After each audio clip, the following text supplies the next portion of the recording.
This is Haystack TV, powered by HaystackHelp.com. Finding reliable services can be like finding a needle in a haystack.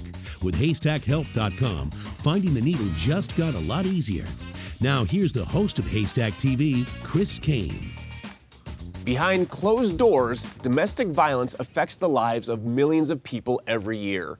Divorce can oftentimes be a necessary means to escape the abuse. The Van Der Jagt law firm has built a strong reputation in our community for family law, and they're here today to talk about the impact that domestic violence and divorce can have. The Van Der Jagt law firm has an A+ rating from the Better Business Bureau. The firm has received the AVVO Client's Choice Award for divorce law, and they're also a member of the Colorado Bar Association Family Law Section.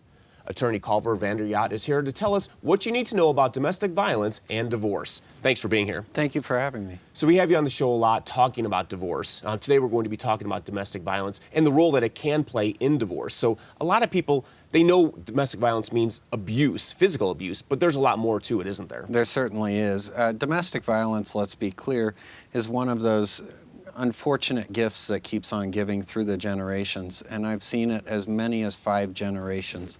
It's important to stop it. It doesn't always manifest itself with a black eye or sexual abuse, and it's important to look out for the aspects of domestic violence, which are centered around power and control. Intimidation is a factor that people use, emotional abuse, isolation. There's a lot of things that people, they can feel it, but they don't realize that can be classified as domestic violence. The interesting thing is most victims don't know exactly how to classify it because they're in it and they're in the cycle of abuse. It's the hearts and flowers syndrome. Oh, I'm sorry, I'll give you flowers and so forth. But the intimidation using the children, emotional abuse is a huge one. Financial abuse is enormous. In most of the cases, you'll find financial abuse and isolation. Threats, coercion, minimizing, blaming, it's all part of it.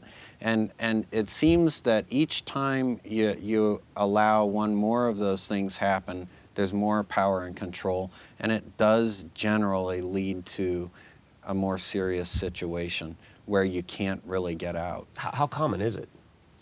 Well, severe domestic violence is about 1 in 4 for women and 1 in 7 for men. Men do also, they are victims of domestic violence, and it's more frequent than people think. What are you doing about it?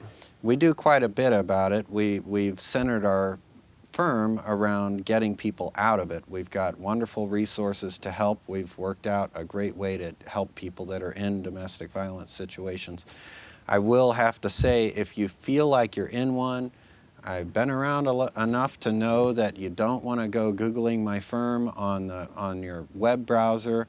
A lot of people who are victimizers or perpetrators of domestic violence have those search histories on the computer.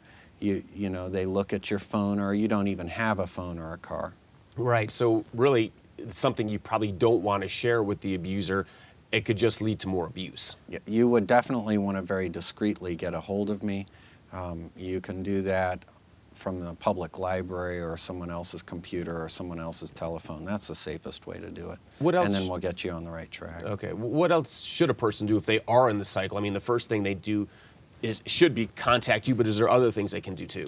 Well, most of my clients, as a condition of representation, I send them to a domestic violence counselor. Okay. And they have to get to where they understand and can identify it. Because the problem is, if they can't identify it, I can get them divorced, and then they wind up going right straight back from the frying pan into the fire with a different relationship.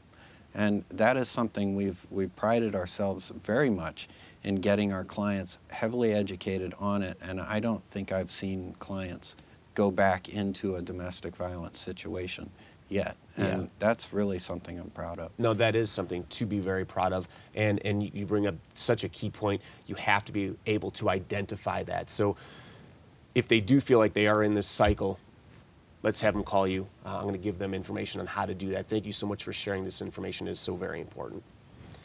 For more information or questions about domestic violence and divorce, contact the Van Der Jagt Law Firm right now. Call in to receive a free 30-minute consultation. Their number is 303-800-6877. The Van Der Jagt Law Firm sponsored this segment.